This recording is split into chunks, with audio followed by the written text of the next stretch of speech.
At these words Conrad's heart sank. What power on earth could save him? To disprove the charge he must reveal that he was a woman, and for an uncrowned woman to sit in the ducal chair was death. At one and the same moment he and his old father fainted and fell to the ground. The remainder of this thrilling story will not be found in this or any other publication, either now or at any future time. The truth is, I have got my hero, or heroine, into such a difficult situation that I do not see how I am ever going to get him, or her, out of it again, and therefore I will wash my hands of the whole business, and leave that person to get out the best possible way, or else stay there. I thought it was going to be easy enough to overcome the difficulty, but I think different now. Tables d'hôte at the Great Schweizer offer a variety of nationalities, but they offered a better opportunity to observe costumes than people's, for the guests sat at immensely long tables, and therefore the faces were mainly seen in perspective, but the breakfasts were served at small round tables, and then if one had the opportunity to get a table in the middle of the hall he could have as many faces to study as he could desire. We used to try to guess out the nationalities, and generally succeeded rather well. Sometimes we tried to guess people's names, but that was a failure. That is a thing which probably requires a good deal of practice. We presently dropped it and gave out efforts to less difficult particulars. One morning I said, "There is an American party." Harris said, "Yes, but name the state." I named one state, Harris named another. We agreed upon one thing, however, that the young girl in the party was very beautiful, and very tastefully dressed. But we disagreed as to her age. I said she was 18, Harris said she was 20. The dispute between us became warm, and I finally said, with a pretense of being in earnest, "Well, there is one way to settle the matter, I will go and ask her." Harris said, sarcastically, "Certainly, that is the thing to do. All you need to do is to use the common formula over here, go and say, 'I'm an American.' Of course she will be glad to see you." Then he hinted that perhaps there was no great danger of my speaking to her. I said, "I was only talking, I didn't intend to approach her, but I see that you do not know what a fearless person I am. I am not afraid of any woman that walks. I will go and speak to this young girl." The thing I had in my mind was not difficult.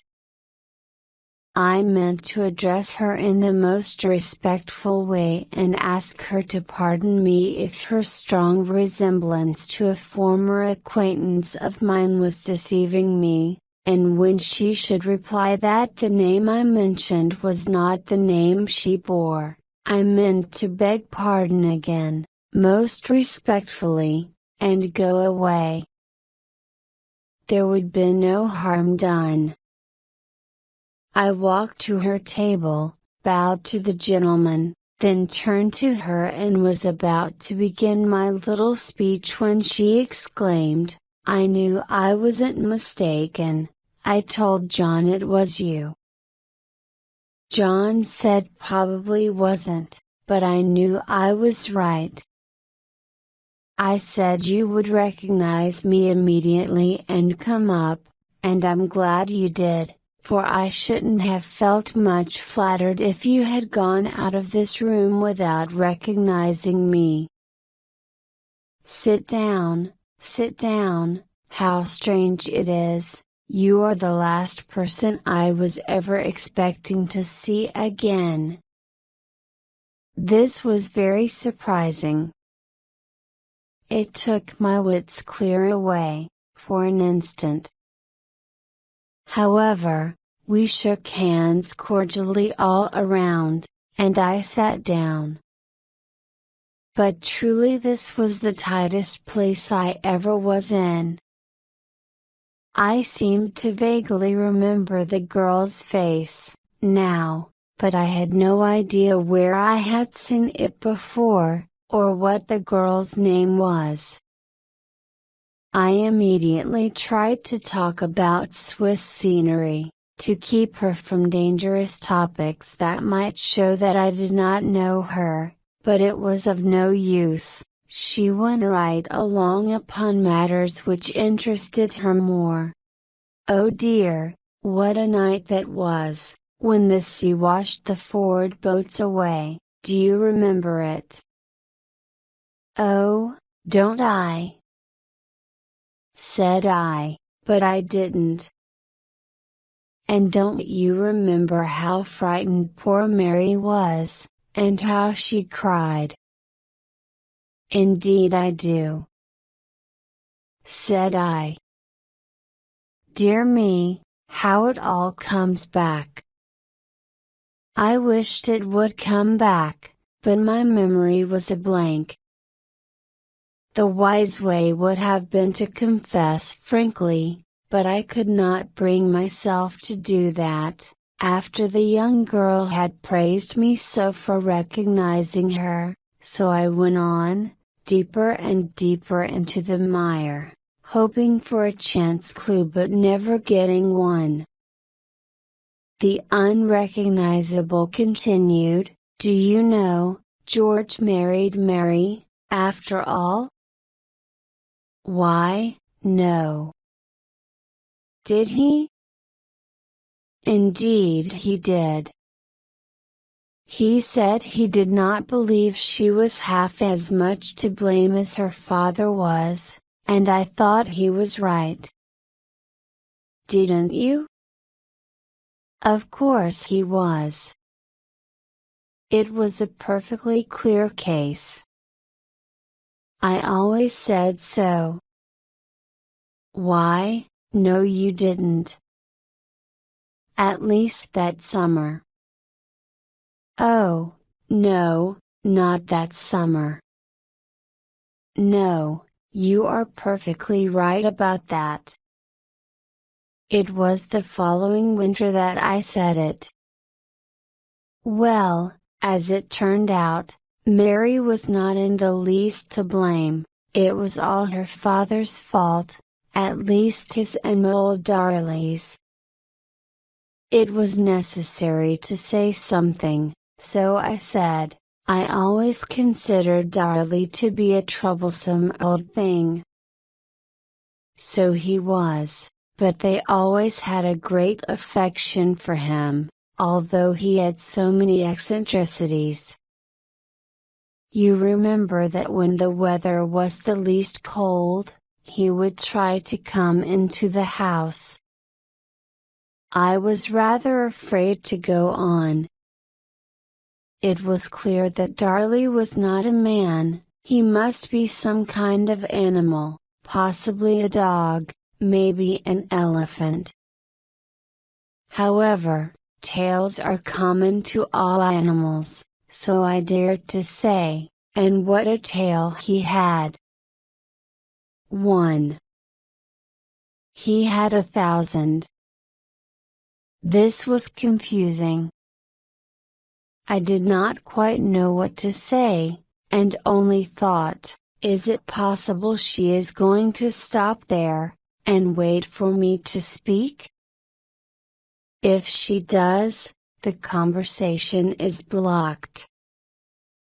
This is a topic which a person cannot talk upon easily and instructively without more or less preparation. But here, to my gratitude, she interrupted my thoughts by saying, the Negro's own quarters were comfortable enough, but when the weather was cold, the family were sure to have his company, nothing could keep him out of the house. But they always liked him because he had saved Tom's life, years before. You remember Tom? Oh, perfectly. Fine fellow he was, too. Yes, he was. And what a pretty little thing his child was. You may well say that. I never saw a prettier child. I used to delight to pet it and play with it. So did I. You named it. What was that name? I can't call it to mind. Oh God. I would have given something to know what the child's sex was. However, I had the good luck to think of a name that would fit either sex, so I said, I named it Francis. From a relative, I suppose? But you named the one that died, too, one that I never saw. What did you call that one? I was out of neutral names, but as the child was dead and she had never seen it, I thought I might risk a name for it and be lucky. Therefore I said, I called that one Thomas Henry. She said, that is very strange. Very strange. I sat still. I was in a good deal of trouble, but I believed everything would be all right if she wouldn't ask me to name any more children. I wondered where the lightning was going to strike next.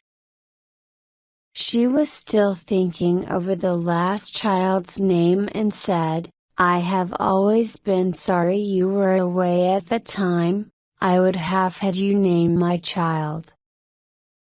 Your child. Are you married? I have been married 13 years. Christened, you mean? No, married. The youth by your side is my son. It seems impossible. I do not mean any harm by it, but would you mind telling me if you are over 18, that is to say, will you tell me how old you are? I was just 19 the day of the storm we were talking about. That was my birthday. That did not help much, as I did not know the date of the storm. I was about to say, you haven't changed a bit since then, but that was risky. I thought of saying, you have improved ever so much since then, but that wouldn't answer, of course. I was about to say something of the weather, for a saving change, when the girl exclaimed, how I have enjoyed this talk over those happy old times, haven't you? I never have spent such a half hour in all my life before.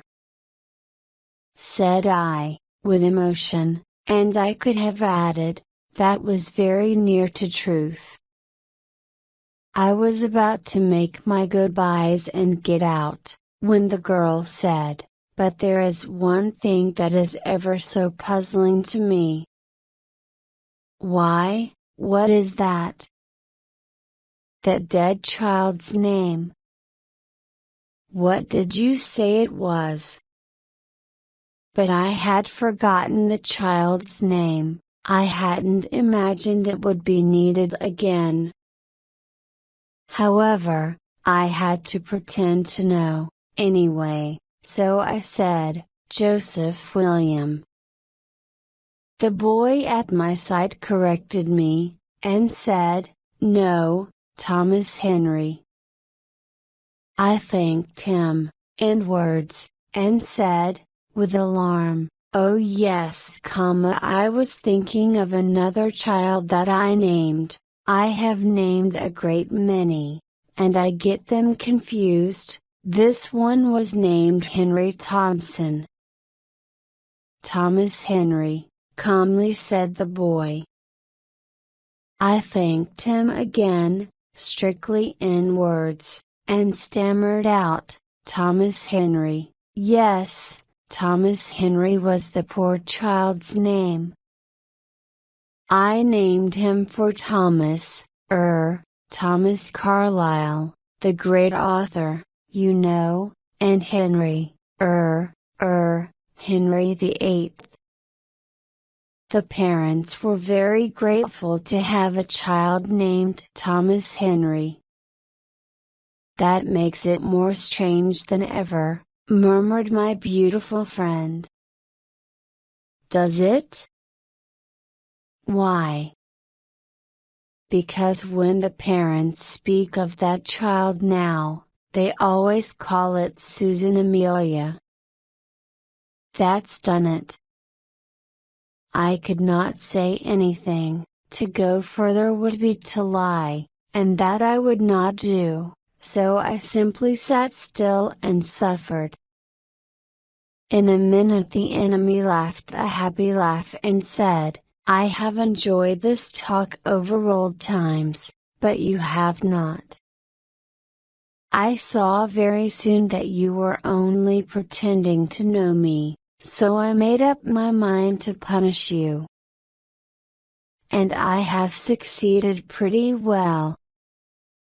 I was glad to see that you knew George and Tom and Darlie, for I had never heard of them before and therefore could not be sure that you had, and I was glad to learn the names of those imaginary children too. One can get a lot of information out of you if one goes at it cleverly. Mary and the storm, and the Ford boats washed away, were facts, all the rest was fiction.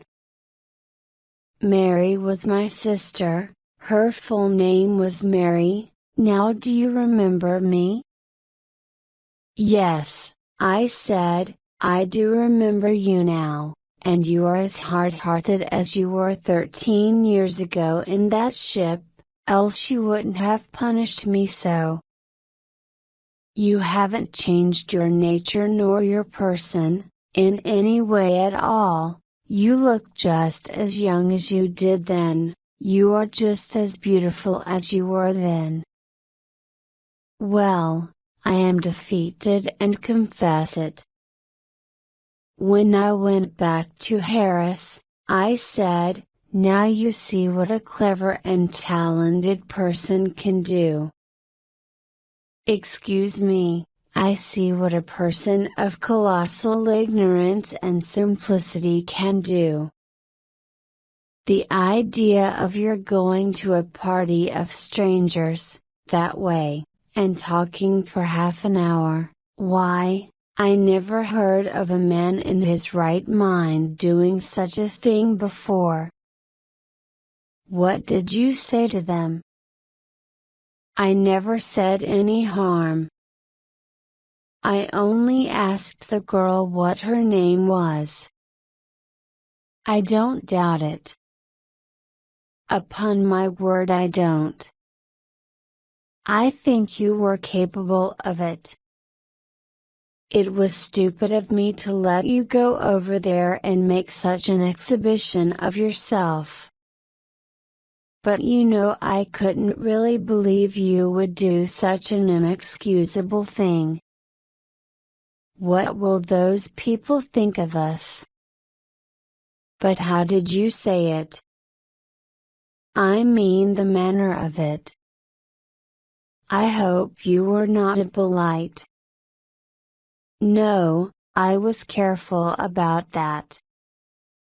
I said, my friend and I would like to know what your name is, if you don't mind. No, that was not impolite.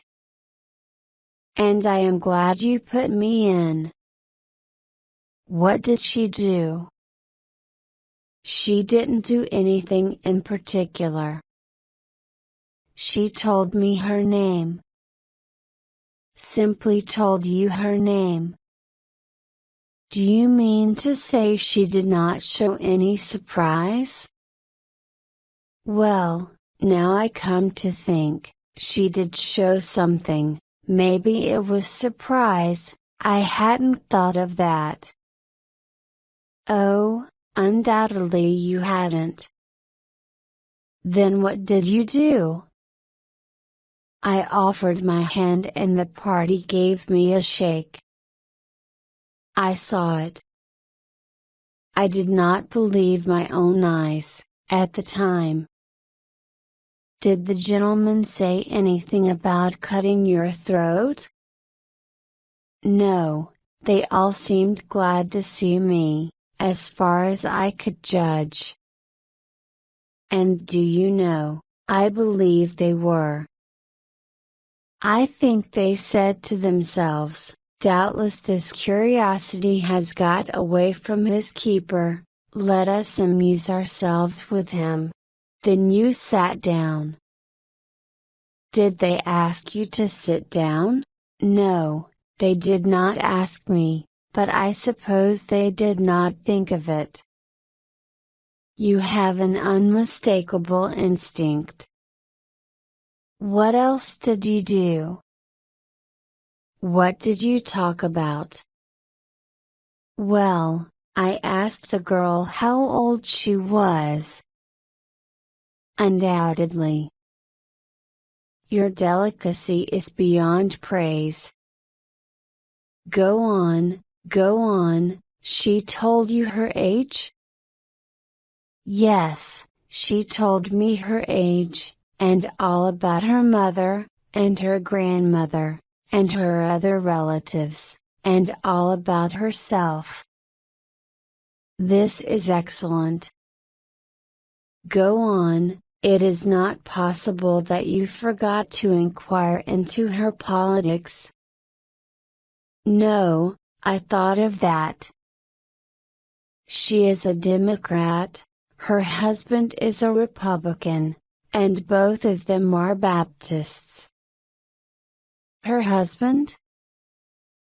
Is that child married? She is not a child. She is married, and that is her husband who is there with her. Has she any children? Yes, 7.5. That is impossible. No, she has them. She told me herself. Well, but 7.5? How do you make out of the half? Where does the half come in? There is a child which she had by another husband, not this one but another one, so it is a stepchild, and they do not count it full measure. Another husband? Has she had another husband? Yes, 4. This one is number 4. I don't believe a word of it. It is impossible, upon its face. Is that boy there her brother? No, that is her son. He is her youngest. He is not as old as he looks, he is only 11.5. These things are all absolutely impossible. But all right. Are they going to stay here long? No, they'll leave before noon. There is one man who is deeply grateful for that. How did you find out? You asked, I suppose? No, at first I inquired into their plans, in a general way, and they were going to be here a week and make trips round about, but toward the end of the interview, when I said you and I would tour around with them with pleasure, and offered to introduce you, they hesitated a little, and asked if you were from the same establishment that I was.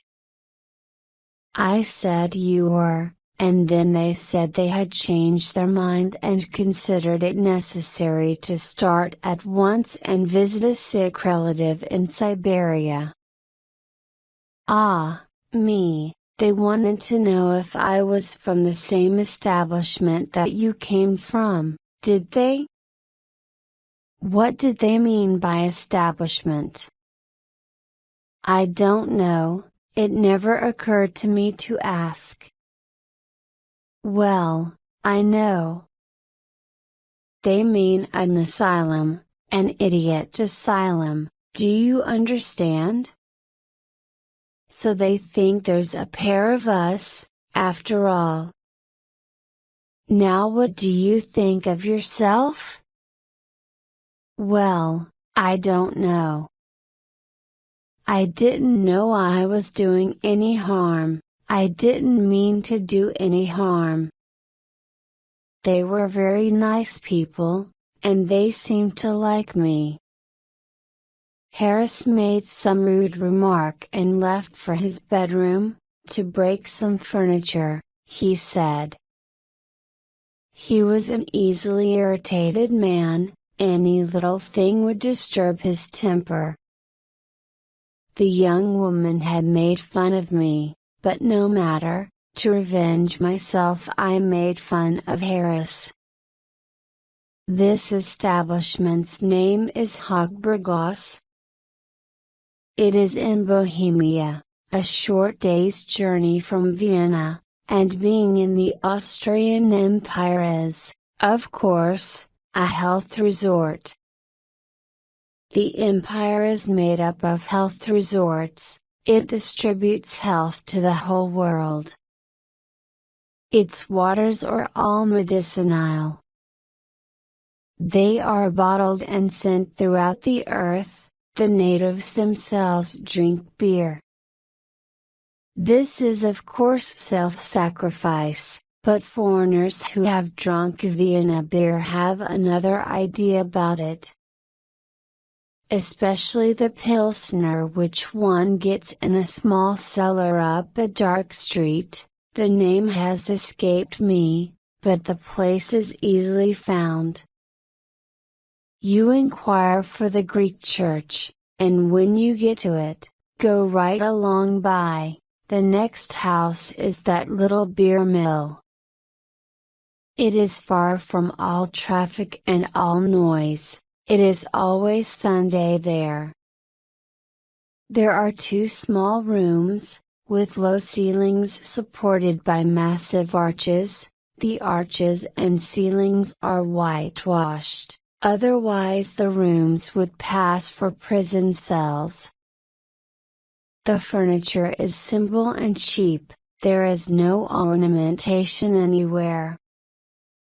But the beer there is incomparable, there is nothing like it elsewhere in the world.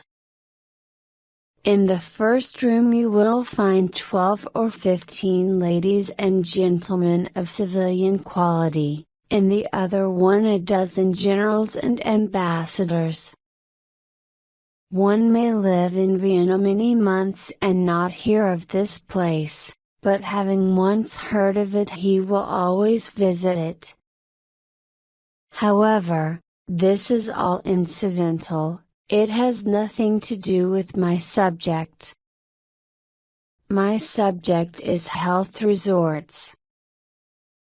All unhealthy people ought to stand in Vienna, and use that as a base, making flights from time to time to the outlying resorts, according to need. A flight to Marienbad to get rid of fat, a flight to Carlsbad to get rid of rheumatism, a flight to Kaltenludgeben to take the water cure and get rid of the rest of the diseases. And there are plenty of other health resorts at your service and convenient to get it from Vienna, charming places, all of them. Vienna sits in the center of a beautiful world of mountains with now and then a lake and forests. In fact, no other city is so fortunately situated. There are more than enough of health resorts, as I have said. Among them this place, Hochberghaus. It stands alone on the top of a wooded mountain, and is a building of great size. It is called the Appetitanstalt, and people who have lost their appetites come here to get them restored. When I arrived I was taken by Professor Hamburger to his consulting room and questioned, "It is 6 o'clock. When did you eat last?" "At noon." "What did you eat?" "Next to nothing." "What was on the table?" "The usual things.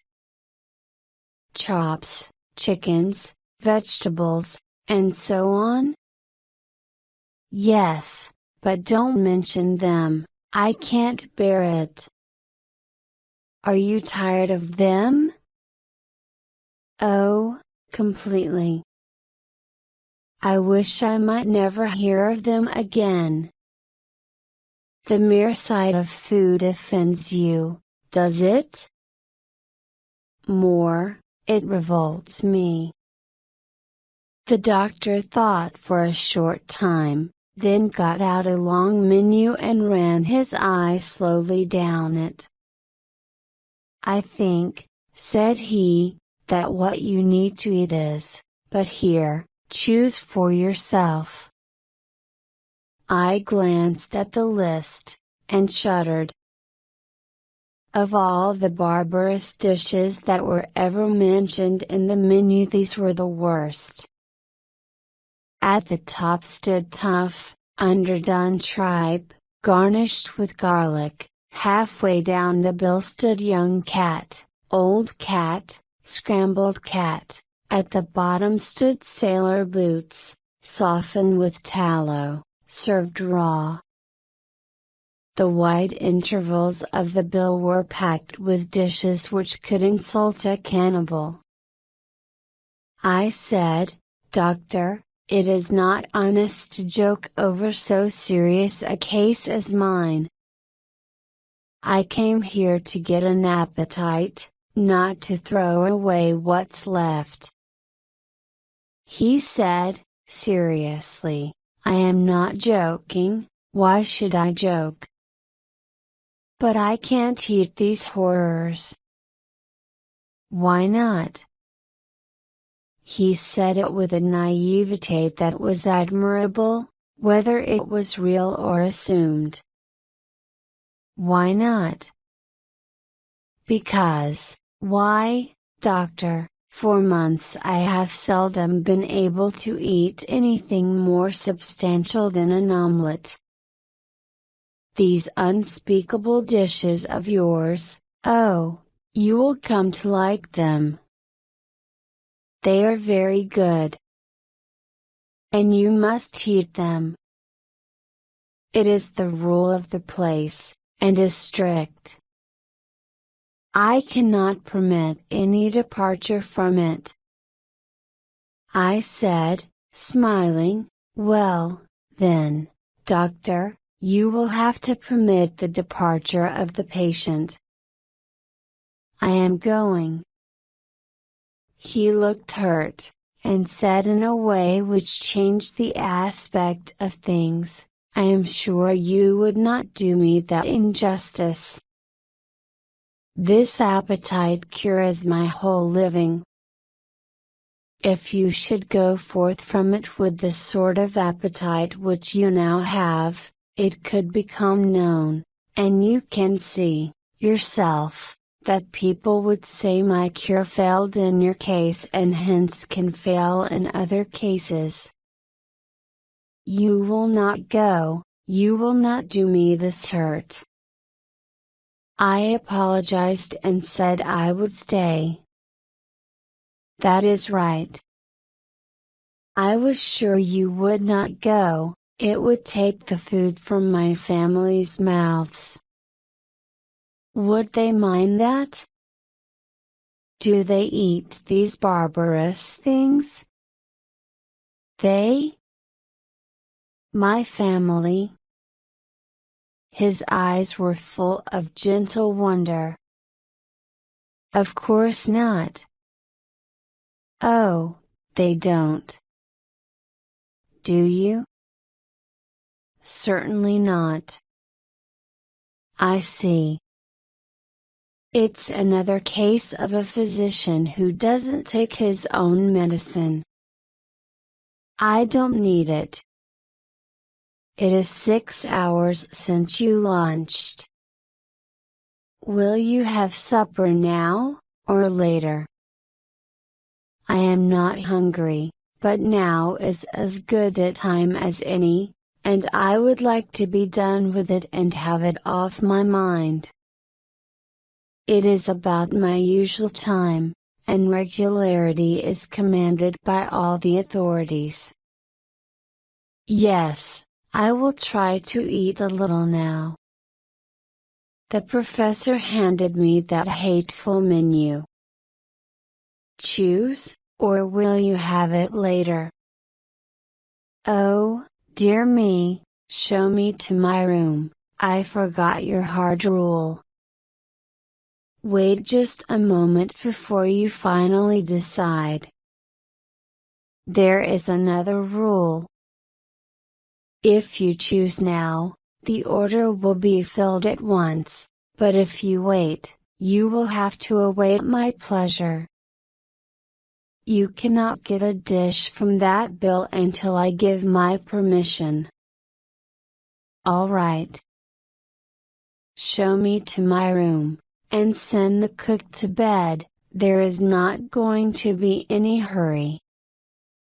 The professor took me up one flight of stairs and showed me into a most inviting and comfortable apartment consisting of parlor, bedchamber, and bathroom.